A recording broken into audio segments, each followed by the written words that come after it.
Facebook নতুন update নিয়ে এসেছে। সে পুরা দুনিয়াকে এটা বোঝাতে চাচ্ছে যে সে একাই রাজা আর সবাই প্রজা। যেমন বাংলার আগের শাসনে ছিল জমিদার আর কৃষক। তো ফেসবুক সবার মাঝে এরকম কিছু কিছু মানুষকে ফেসবুক টাকা দিয়ে কিনে নিয়েছে যেন তার আন্ডারে সব ফলোয়ার থাকে।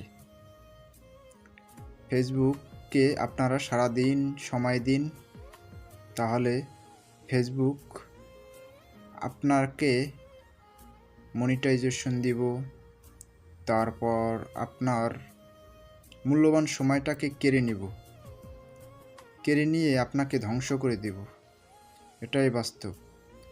কিছু কিছু লোককে কিছু টাকা পয়সা দিয়ে তারপর ফেসবুক তার নিজের স্বার্থ হাসিল করে নেব।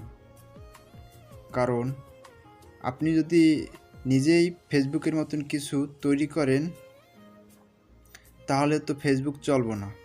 যেরকম চায়নাতে দেখা গেছে টিকটক, তারা টিকটক তৈরি করেছে, তাদের ফলোয়ার বাড়তেছে, কিন্তু ফেসবুক কী করলো, এই টিকটককে ব্র্যান্ড করার জন্য আপনার এই ফেসবুকে সবার কাছে টাকার মেশিন ছড়িয়ে দিল কিছু কিছু লোক দিয়ে। তারপর আস্তে আস্তে সব ফলোয়ার ফেসবুকে চলে আসলো। ইউটিউবেও সেম একই কোয়ালিটি। ইউটিউবে দেখবেন পরিশ্রম আপনার একটু বেশি করা লাগে, কারণ ইউটিউবটা সব জায়গায় জনপ্রিয়, তাতে একটু কষ্ট বেশি লাগে। তাহলে ফেসবুক আপনার আমার যে সময়টা, সেই সময়টা কেড়ে নিচ্ছে যেন আপনি আমি কিছু না করতে পারি।